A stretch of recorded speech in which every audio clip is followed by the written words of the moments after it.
जय हिंद, वंदे मातरम साथियों। आज मैं लेकर के आया हूँ सुभद्रा कुमारी चौहान जी की लिखी हुई कहानी एकादशी। आप सभी से अनुरोध है कि कहानी को ध्यान से सुनिएगा और आपकी जैसी भी प्रतिक्रिया हो उसे कमेंट बॉक्स में अवश्य लिखिएगा। कहानी शुरू करते हैं। कहानी का शीर्षक है एकादशी। शहर भर में डॉक्टर मिश्रा के मुकाबले का कोई डॉक्टर न था। उनकी प्रैक्टिस खूब चढ़ी बढ़ी थी। यशस्वी हाथ के साथ ही साथ वे बड़े विनोद प्रिय, मिलनसार और उदार भी थे। उनकी प्रसन्न मुख और उनकी उत्साहजनक बातें मुर्दों में भी जान डाल देती थी। रोता हुआ रोगी भी हंसने लगता था। वे रोगी के साथ इतनी घनिष्ठता दिखलाते कि जैसे बहुत निकट संबंधी या मित्र हों।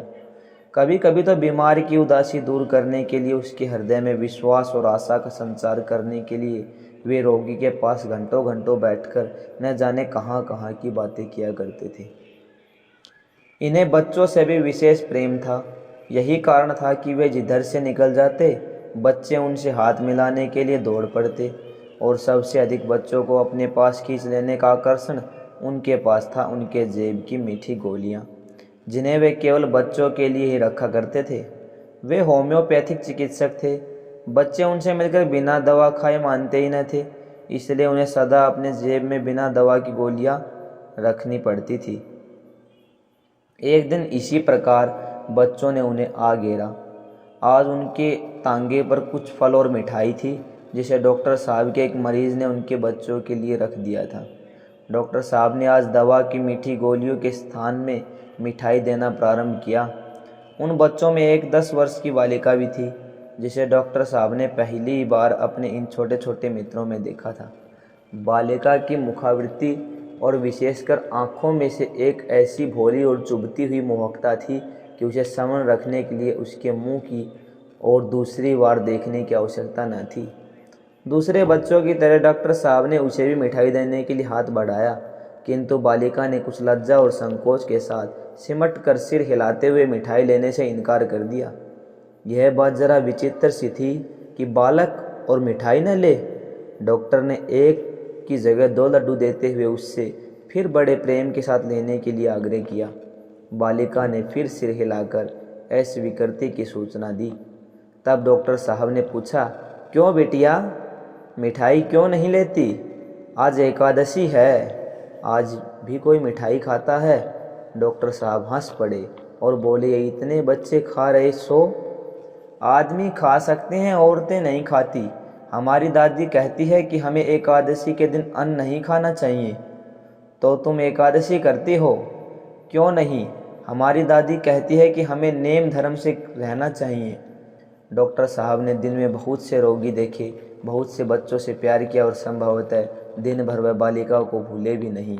किंतु रात को जब सोने के लिए लैंप बुझाकर वे खाट पर लेटे तो बालिका की स्मृति उनके सामने आ गई।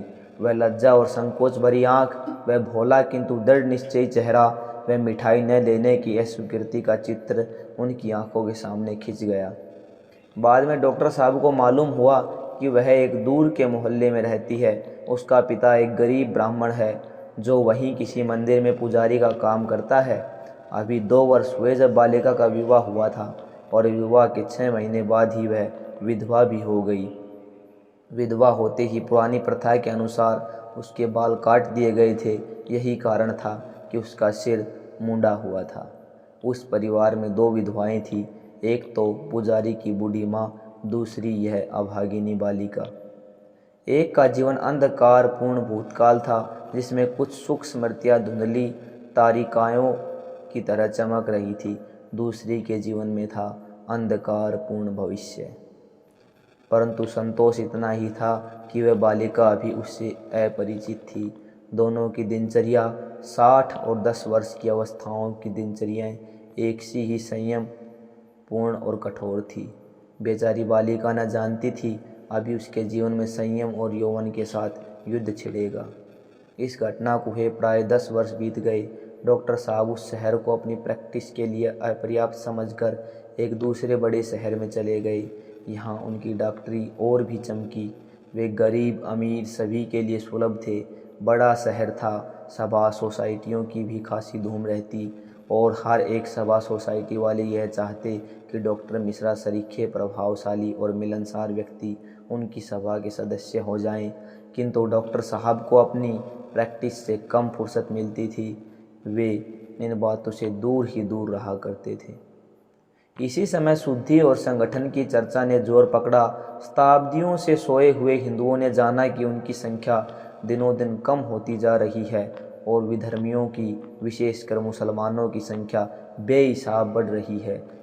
यदि यही क्रम चलता रहा तो 100-150 वर्ष बाद हिंदुस्तान में हिंदुओं का नाम मात्र भले ही रह जाए, किंतु हिंदू तो कहीं ढूंढे से भी न मिलेंगे। सभी मुसलमान हो जाएंगे। इसीलिए धर्मभ्रष्ट हिंदू और दूसरे धर्म वालों को फिर से हिंदू बनाने और हिंदुओं के संगठन की सबको आवश्यकता मालूम होने लगी।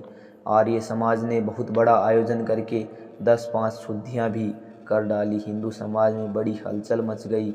बहुत से खुश थे और बहुत से पुराने ख्याल वाले इन बातों को अनर्गल समझते थे। उधर मुसलमान भी उत्तेजित हो उठे। तंजीम और तबलीग की स्थापना कर दी गई, किंतु डॉक्टर मिश्रा पर इसका प्रभाव कुछ भी न पड़ता।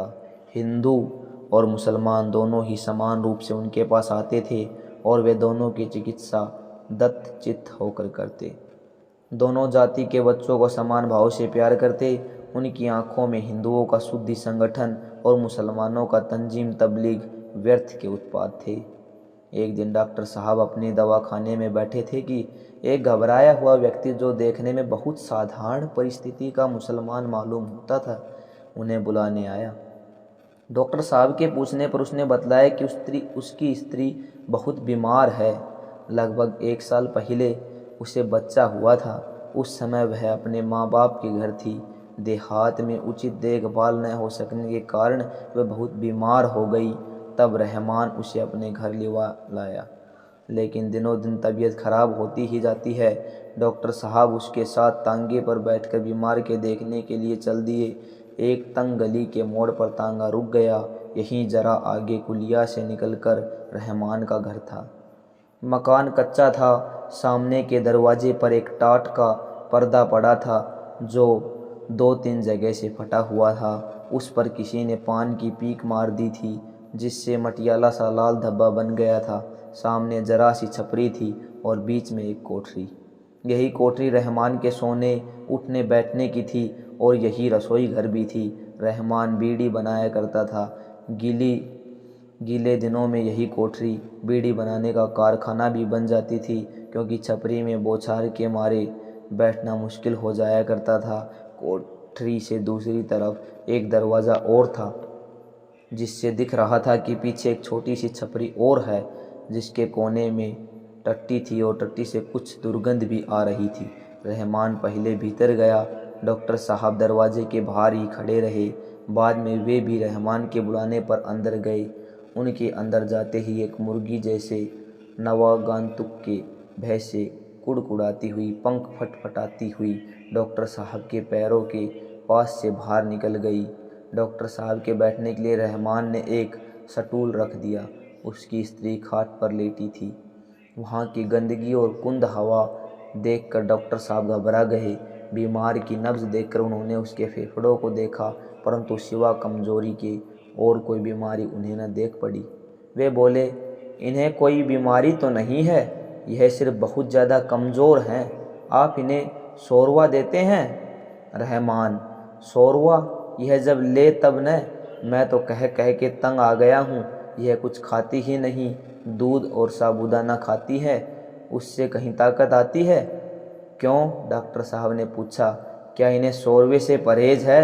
रहमान, परहेज क्या होगा डॉक्टर साहब, कहती हैं कि हमें हजम ही नहीं होता। डॉक्टर साहब ने हंसकर कहा, वाह, हजम कैसे न होगा, हम तो कहते हैं सब हजम होगा। डॉक्टर साहब, इतनी मेहरबानी और कीजिएगा कि शोरवा इन्हें आप ही पिला जाइए, क्योंकि मैं जानता हूँ यह मेरी बात कभी न मानेगी। डॉक्टर साहब रहमान की स्त्री की तरफ मुड़कर बोले, कहिए, आप हमारे कहने से थोड़ा शोरवा ले सकती हैं ना? हजम कराने का जिम्मा हम लेते हैं।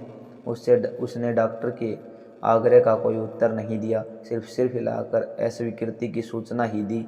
उसके मुंह पर लज्जा और संकोच के भाव थे। उसका मुंह दूसरी तरफ था, जिससे साफ जाहिर होता था कि वह डॉक्टर के सामने अपना मुंह ढांक लेना चाहती थी।